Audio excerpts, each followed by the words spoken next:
ආයුබෝවන් අද අපි මේ වීඩියෝ හරහා කතා කරන්නේ දශම සහිත අෂ්ටමයේ සංඛ්‍යා දශමයේ සංඛ්‍යා බවට පරිවර්තන කරන ආකාරය ගැන.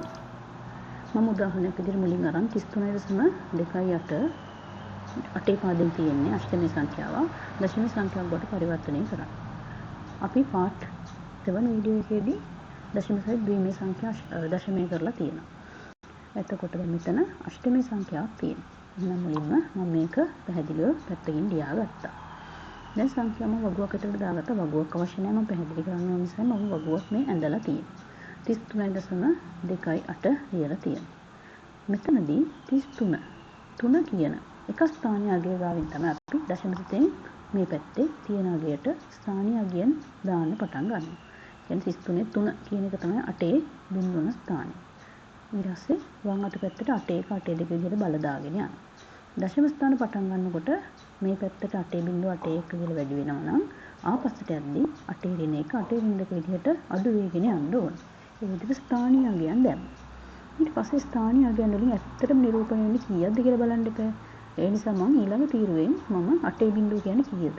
8 කියන්නේ 1යි. ඕනෑම සංඛ්‍යාවකට දෙන්න බැලේ 1යි. 8 කියන්නේ 8යි. හරි. ඒ පැත්ත හරි. එහෙනම් 8.1 කියන්නේ 8.1 කියන්නේ ඉර යටට ගෙනිච්චොත් 8 ධන 1 යට ලියුවොත් එහෙම 8 ධන 1ක් වෙනවා. 8.2 කියන්නේ ඉර යට ලියුවොත් එහෙම 1 යට 8 ධන 2ක් වෙනවා. එන් ඒ විදිහට 1 යට 8.1 කියන්නේ 8යි 1 යට 8.2 කියන්නේ 64යි. ඒ විදිහට මේ තීරුවත් පුරව ගත්තා. දැන් බලමු එක් එක් ස්ථානීය අගයන් කොච්චර නිරූපණය කරනවද? එතකොට එක ස්ථානෙන් 3 දෙනෙක් ඉන්නවා. එහෙනම් 1 ඒවා 3යි. එතකොට 8 ඒවා තියෙන ස්ථානෙන් 3 දෙනෙක් ඉන්නවා. 8 ඒවායින් 3යි. එතකොට 1 යට 8 කියන ස්ථානෙන් දෙන්නෙක් ඉන්නවා. එහෙනම් 2 වැඩි කිරීම 1 යට 8. 1 යට 64 කියන ස්ථානෙන් 8 දෙනෙක් ඉන්නවා. 8 වැඩි කිරීම 1 බෙදීම 64.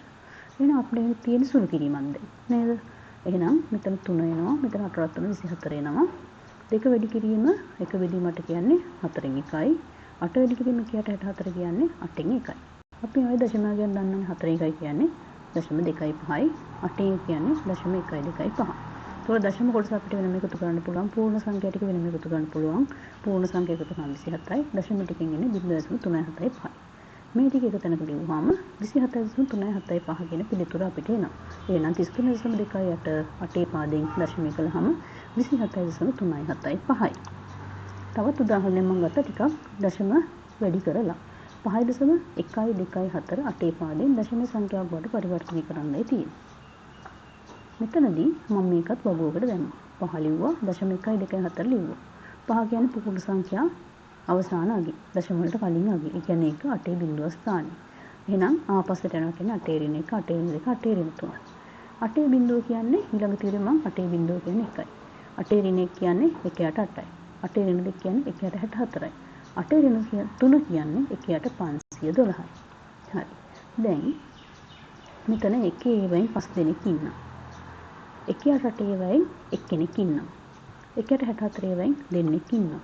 1 යට 512 ඒවායින් 4 දෙනෙක් ඉන්නවා. දැන් තියෙන තනිකර සුළු කිරීමක්නේ. හරි. එහෙනම් මේ 1 යට 8 කියන්නේ දශම 1යි 2යි 5. 1 යට 64 වැඩි කිරීම 2 කියන්නේ දශම 3යි 1යි 2යි 5.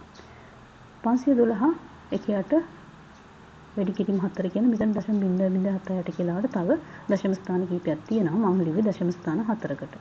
දශම කොටස වෙනම එකතු කළා. දශම 4 4 5 3 පූර්ණ සංඛ්‍යා 5යි. එහෙනම් 5යි දශම 1යි 2යි 4 8 පාදයෙන් දශමය කළාම ගණිත සංඛ්‍යාවෙන් දශම 10 පාදයට ගත්තාම 5යි දශම 4 4යි 5යි 3 බවට පත් වෙනවා.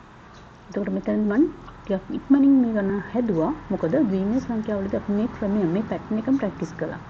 වැඩි වෙනසකට උනේ අපි පාදය අනුව බල දාපු ආකාරය වෙනස් වුණා විතරයි. නැත්නම් ක්‍රමවේදය එකයි. ඉතින් අපි තවත් මේ වගේම වැදගත් වීඩියෝ එකකින් ආයෙත් හම්බෙමු. එතකන් සියලු දෙනාටම ආයුබෝවන්.